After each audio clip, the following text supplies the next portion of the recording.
ఓం శ్రీ గురుభ్యో నమః. మహాస్వామి వారు ఎన్నో అద్భుతాలను చేయగలరు అనేది వాస్తవమే. అయినా అందరికీ అన్ని సందర్భాల్లోనూ ఆయన తన దైవిక శక్తిని ఉపయోగించేవారు కాదు.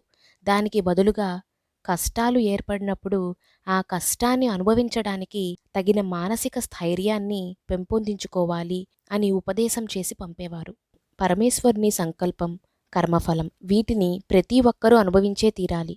అయితే భక్తులు తమకు ఏర్పడిన సంకటాలను ఆయనకు విన్నవించుకుంటేనే చాలు. ఆ తర్వాత ఆ సంకటాలు కొనసాగినా మనోవేదన కలగదు అనేది వాస్తవం. ఒక దంపతులు ఆయన దర్శనానికి వచ్చారు. వారి కంట్లో నీరు కారుతోంది. ఎంతో ఖర్చు చేసి అమ్మాయికి పెళ్లి చేశాం. అల్లుడు పరమ కిరాతకుడు. నా కూతుర్ని మా ఇంటికే తిప్పి పంపించేశాడు.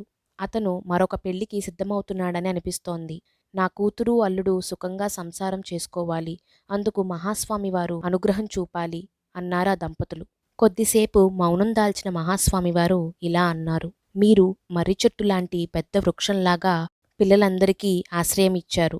ఎన్ని పక్షులు మీ ఆశ్రయం కోరి వచ్చినా మీరు వాటిని ఆదరించగలరు.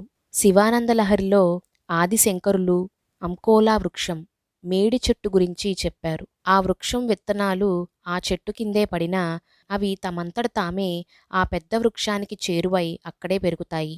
మీ కుమార్తె మీ ఆశ్రయాన్ని కోరి మీ వద్దకే వచ్చేసింది. మీరు తనను తరమలేరు. భగవంతుడు ఎవరెవరు ఎవరి నీడలో ఉండాలని శాసిస్తాడో అలాగే జరుగుతుందని పెద్దలు చెప్పారు. ఆ దంపతులకు విషయం అర్థమైంది. మహాస్వామివారు చెప్పిన ఈ విషయం కాస్త కటువుగా ఉన్నా వారు తమ మనసును కుదుటపరుచుకున్నారు. సంతోషంతో వారి ఊరికి తిరిగి వెళ్ళలేకపోయారు కానీ ఆయనను దర్శించుకోవడానికి ముందు ఉన్న వారి మానసిక స్థితి ఆవేదన కొంత తగ్గి ముఖాలు చింతారహితమైనాయి.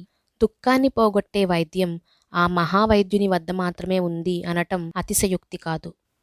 జయ జయ శంకర, హర హర శంకర.